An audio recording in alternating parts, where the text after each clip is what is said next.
Zombie sangat populer dalam fiksi horor dan distopia saat ini. Mereka adalah mayat hidup, hampir tak terkalahkan dan haus darah. Lalu bagaimana sejarah zombie ini berasal? Zombie datang dalam berbagai bentuk dan ukuran. Awalnya, zombie cerita rakyat menyerupai persilangan antara hantu dan zombie yang kita kenal hari ini. Bibit pengetahuan zombie pertama berasal dari Afrika, di mana penduduk asli Gabon dan Kongo percaya pada roh mati yang disebut Nzumbi atau Nzambi. Keyakinan akan para zombie ini menyebar selama tahun 1500-an, ketika perdagangan budak Atlantik mulai mengangkut jutaan orang Afrika ke Amerika.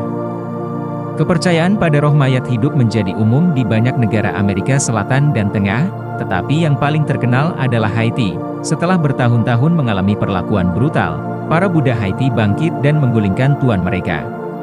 Pada tahun 1804, mereka dinyatakan sebagai Republik Afrika Merdeka pertama. Tidak seperti orang Afrika di negara-negara sekitarnya, orang Haiti bebas mempraktikkan kepercayaan spiritual mereka sendiri. Sayangnya, kepercayaan asli mereka telah tercampur aduk dengan berbagai agama dunia lainnya selama bertahun-tahun sejak mereka meninggalkan Afrika. Dari campuran ini, sebuah agama baru lahir, Vodou.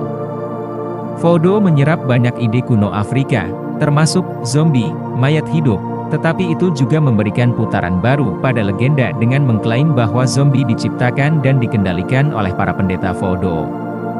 Orang Haiti percaya bahwa zombie ini digunakan sebagai budak pribadi para pendeta.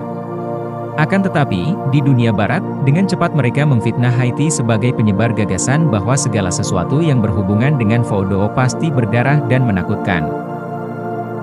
Pada tahun 1915, pasukan dari Amerika Serikat memulai pendudukan kebencian.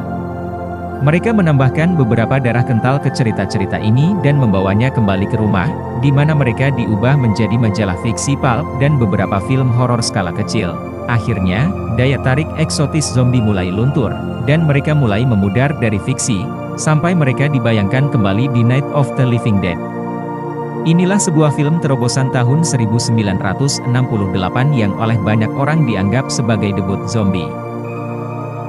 Setelah Hollywood menguasai zombie, mereka memulai serangkaian transformasi cepat. Pada 1960-an, citra zombie didominasi oleh satu franchise, Night of the Living Dead.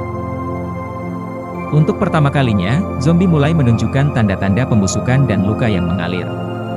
Kulit mereka pucat, dengan mata cekung, dan mereka bergerak dengan kaku dan lambat, dengan tangan terentang di depan mereka. Pada 1990-an, video game mengubah cerita zombie. Zombie ini, biasanya terinfeksi penyakit virus, memiliki luka yang lebih parah dari nenek moyang mereka, dan mata mereka bersinar biru atau putih. Mereka masih bergerak lambat, tetapi gerakan mereka lebih cair. Awal 2000-an melihat reinkarnasi lain dari zombie. Kali ini, mereka adalah monster gila dengan kulit meradang dan mata merah. Mereka bergerak cepat dan tersentak-sentak, tampak dalam keadaan hiruk-pikuk. Zombie terbaru telah menyusut menjadi bentuk kerangka, dengan kulit menguning, mengerut hingga memperlihatkan otot dan serat di bawahnya. Meskipun memiliki luka paling mengerikan sepanjang masa, zombie ini lebih cepat dan lebih kuat dari sebelumnya. Mereka dapat berlari, memanjat, melompat, dan mencabik-cabik Anda anggota tubuh. Zombie pertama kali adalah sosok yang tragis. Mereka adalah tubuh yang ditinggalkan oleh jiwa yang terperangkap di antara langit dan bumi, biasanya akibat kematian yang kejam seperti pembunuhan atau bunuh diri. Tanpa jiwa mereka, mereka tidak memiliki apapun untuk mengarahkan mereka, jadi mereka terdaftar sebagai budak. Setelah perbudakan dilarang, zombie membutuhkan majikan baru. Mereka diadopsi oleh para pemimpin Vodou, yang disebut Bokor, yang mengklaim bahwa mereka sendirilah yang menciptakan zombie. Zombie sendiri tidak banyak berubah. Mereka ceroboh, tapi tidak terlalu berbahaya. Hollywood menambahkan putaran haus darah ke kepribadian zombie, mengubah mereka menjadi monster yang satu-satunya memiliki insting terkuatnya rasa lapar.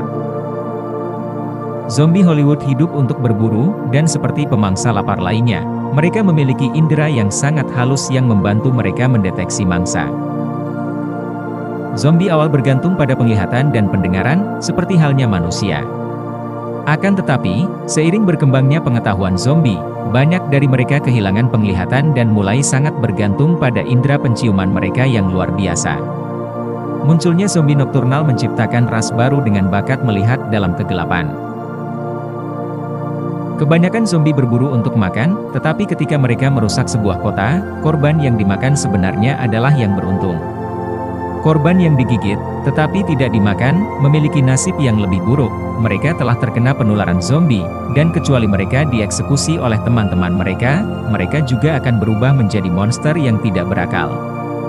Karena zombie membawa wabah ini, jumlah mereka dapat dengan cepat membengkak menjadi gerombolan apokaliptik.